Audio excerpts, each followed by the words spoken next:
আজকে একটা প্রচণ্ড প্রয়োজনীয় প্রবলেম নিয়ে কথা বলবো। এটা আমাদের ছোট বাচ্চা মানুষ করতে হলে আমরা অলমোস্ট প্রতিদিন আমরা এটা ফেস করি।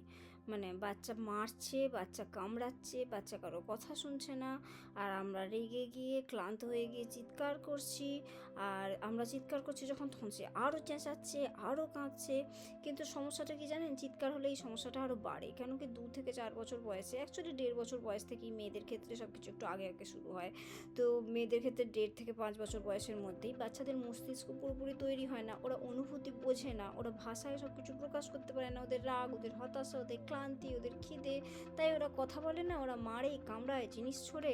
আমরা ভাবি আমার ছেলেটাই এরকম বা আমার মেয়েটাই কেন এরকম বদমাশ হয়ে যায়। তো এই ক্ষেত্রে আমাদের নিজেকে শান্ত হতে হবে।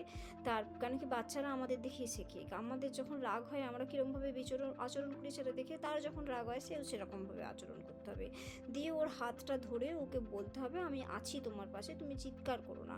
শক্ত এবং ধীর কণ্ঠে আমাদেরকে বলতে হবে, তুমি রেগে আছো, তোমার খেলনাটা ভেঙে যাওয়ায় বা তোমার কিছু চাইছো, তুমি পাচ্ছ না, সেজন্য তোমার খারাপ লাগছে। এতে ওরা শেখে ঠিক আছে যে আমাকে মা বাবা বুঝছে। তো এভাবে এই সময় না স্কুইজিং টয় পাওয়া যায়।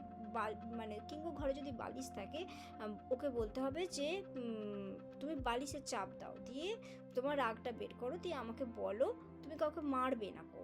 No pushing, no hitting, no biting. কিংবা তুমি যখন রাগ হবে, ওদের যদি ঘরে কোনো জায়গা থাকে, স্লেট পেন্সিল বা যেখানে দাগ হলে সেটাকে মুছে দেওয়া যাবে, সেরকম একটা জায়গায় ওর হাতে রং লাগিয়ে দেবে।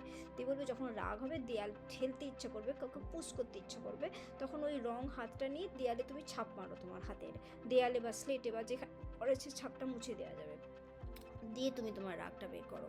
তো ও এটা ওর জন্য খুব ভালো আর কি। আর কারণ কি, আপনি যদি শান্ত থাকেন, ও কিন্তু তাহলে শান্ত থাকতে শিখবে। চিৎকার করলে ও চিৎকার করতে শিখবে, যে তার রেগে গেলে এরকমভাবে জিনিসপত্র চিৎকার করতে হয়, সেটাই ও শিখবে।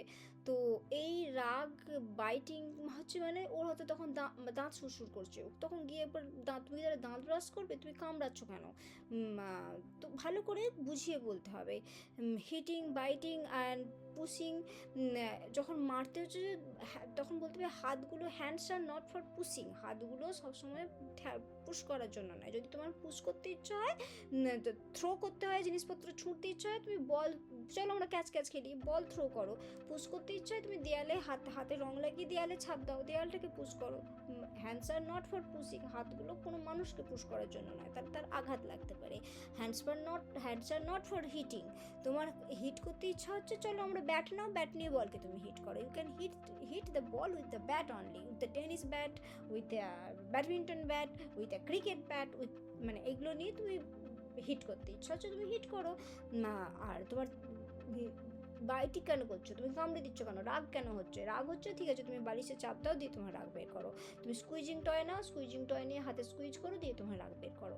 তোমার রাগ হচ্ছে, তুমি কারো মানুষের উপরে কেন ওরকমভাবে রাগ বের করবে? এইভাবে ওকে ভালো করে নিচু হয়ে ওর হাইটে এসে ওকে বোঝাতে হবে, তাহলেই ওরা বুঝবে। ছোটরা খুব বোঝে, ওরা বড়দিকে খুব রেসপেক্ট করে, ওরা ভালোবাসে, কিন্তু যখন রেগে যায় ওদেরকে কিছু বলা যায় না, তখন ওদেরকে একটু টাইম দিতে হয়, একটু শান্ত হও, তারপরে বোঝাবো। এখন তোমার কষ্ট হচ্ছে, আমি বুঝতে পারছি, তার সল, চলো বাই বাই। এইভাবে ওদেরকে যদি বোঝানো হয় না, তাহলে আমার মনে হয় ওরা বুঝবে।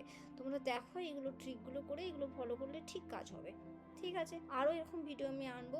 তারপরে এখন আপাতত এইটুকুই, বাই বাই।